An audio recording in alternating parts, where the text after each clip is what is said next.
राम दरबार में हनुमान जी महाराज राम जी की सेवा में इतने तन्मय हो गए कि गुरु वशिष्ठ के आने का उनको ध्यान ही नहीं रहा। सबने उठकर उनका अभिवादन किया, पर हनुमान जी नहीं कर पाए।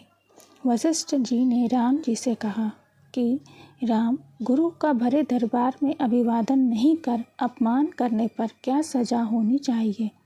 राम जी ने कहा, गुरुवर आप ही बताएं। वशिष्ठ जी ने कहा, मृत्यु दंड दिया जाना चाहिए। राम जी ने कहा, स्वीकार है।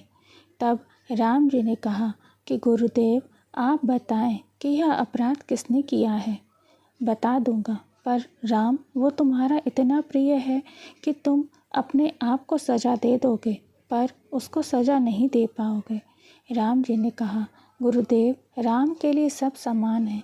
मैंने सीता जैसी पत्नी का सहर्ष त्याग धर्म के लिए कर दिया, तो भी आप संशय कर रहे हैं।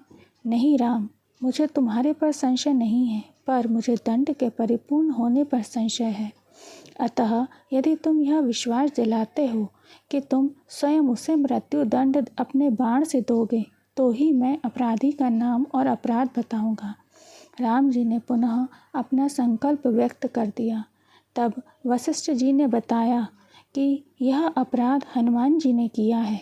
हनुमान जी ने स्वीकार कर लिया। तब दरबार में राम जी ने घोषणा की कि कल सायंकाल सरयू के तट पर हनुमान जी को मैं स्वयं अपने बाण से मृत्यु दंड दूंगा। हनुमान जी के घर जाने पर उदासी की अवस्था में माता अंजनी ने देखा तो चकित रह गईं कि मेरा लाल महावीर, अतुलित बल का स्वामी, ज्ञान का भंडार आज इस अवस्था में। माता ने बार बार पूछा, पर जब हनुमान चुप रहे तो माता ने अपने दूत का वास्ता देकर पूछा। तब हनुमान जी ने पूरा प्रकरण अपनी माता को बताया।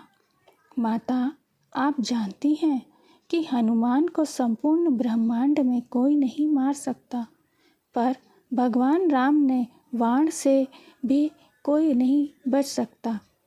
तब माता ने कहा कि हनुमान, मैंने भगवान शंकर से राम मंत्र नाम प्राप्त किया था और तुम्हें भी जन्म के साथ ही यह नाम गुटी में पिलाया, जिसके प्रताप से तुमने बचपन से ही सूर्य को फल समझ मुख में ले लिया।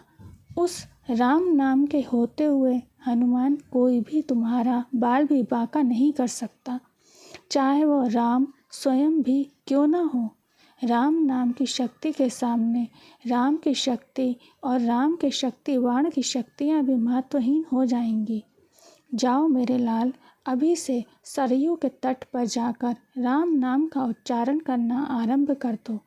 माता के चरण छूकर हनुमान जी सरयू तट पर राम नाम राम राम रटने लगे। सायंकाल राम अपने संपूर्ण दरबार सहित सरयू तट आए। सबको कौतूहल था कि क्या राम हनुमान को सजा देंगे, पर राम ने बार बार राम बाण अपने महान शक्तिधारी अमोघ शक्ति बाण चलाए, पर हनुमान जी के ऊपर उनका कोई असर नहीं हुआ। तो गुरु वशिष्ठ जी ने शंका जताई कि राम, तुम अपनी पूर्ण निष्ठा से बाणों का प्रयोग कर रहे।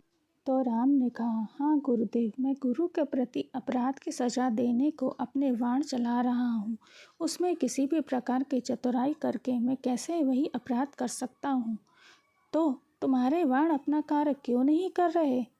तब राम ने कहा, गुरुदेव, हनुमान राम राम की अखंड रट लगाए हुए हैं। मेरी शक्तियों का अस्तित्व राम नाम के प्रताप के समक्ष महत्वहीन हो रहा है। इसमें मेरा कोई भी प्रयास सफल नहीं हो रहा है। आप ही बताएं गुरुदेव, मैं क्या करूं। गुरुदेव ने कहा, हे राम, आज से मैं तुम्हारा साथ तुम्हारा दरबार त्याग कर अपने आश्रम जाकर राम नाम जप हेतु जा रहा हूँ। जाते जाते गुरुदेव वशिष्ठ जी ने घोषणा की कि हे राम, मैं जानकर मानकर यह घोषणा कर रहा हूँ कि स्वयं राम से राम का नाम बड़ा है, महा अमोघ शक्ति है। जो कोई जपेगा, लिखेगा, मनन करेगा, उसकी लोक कामना पूर्ति होते हुए भी वे मोक्ष का भागी होगा।